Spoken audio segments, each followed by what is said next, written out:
विजय तेंडुलकर हे माझे favourite author आहेत। मी त्यांचं नाटक 9th मध्ये असताना कमला हे वाचलं होतं। त्यांचं लेखन वादग्रस्त जरी वाटत असेल तरी ते मला वास्तववादीच वाटतं।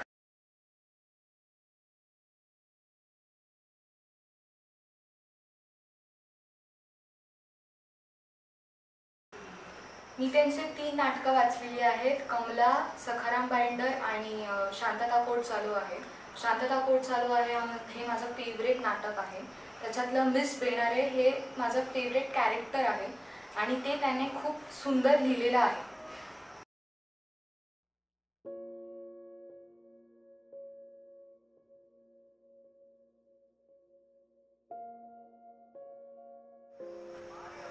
क्षण आले गेले, गळ्याशी एक एक वादळ उठली, छातीत प्राणांतिक आक्रोश झाले, पण दरवेळी ओठ ठेवले घट्ट दाबून।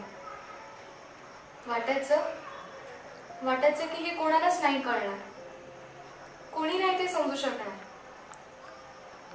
जेव्हा शब्दांच्या मोठमोठ्या लाटा येऊन देत ओठांवर धडका, तेव्हा सभोवतालची माणसं कशी वेडी, खुळी, बुद्धू, बालबुद्धी वाटत। अगदी माझा म्हटलेला माणूस धरून सारी माणसं। वाटायचं सर्वांना पोटभर हसून घ्यावं, बस हसून घ्यावं। पण रडून रडून आतडी पिळवटायची, छाती फुटेल तर बरं असं वाटायचं, जीवच नकोसा व्हायचं। जीवन हे असं असतं, जीवन हे अमुक असतं, जीवन म्हणजे तमुक असतं। जीवन हा टराटरा फाटत जाणारा ग्रंथ आहे। जीवन हा स्वतःलाच डंख मारणारा महाविषारी सर्प आहे।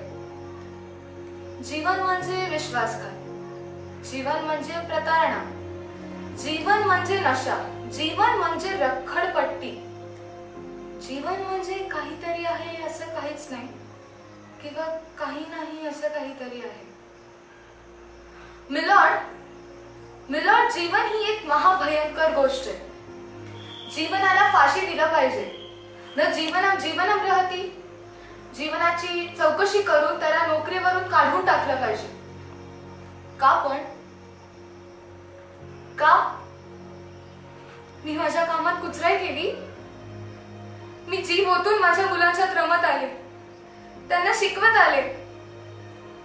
मला ठाऊक होतं की आयुष्य सीधं साधं नाहीये, माणसं फार क्रूर होऊ शकतात, फार। अगदी आपली रक्ताची माणसं सुद्धा आपल्याला समजून घेऊ इच्छित नाहीत। ह्या जीवनात एकच गोष्ट सर्वमान्य आहे, शरीर। तुम्ही नाही म्हटलं तरी तेच सर्वमान्य, शरीर। भावना ही प्रत्येकाच्या मते फक्त हळवहून बोलण्याची गोष्ट। सारं दिसत होतं मला, जगत होते मी, तेच पोळून निघत होते।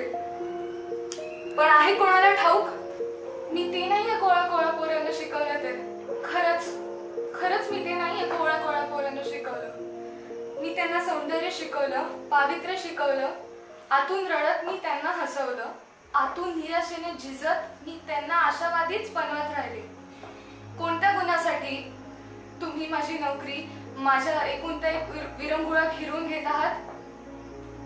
माझं खासगी आयुष्य, माझं खासगी चारित्र्य हा माझा प्रश्न आहे।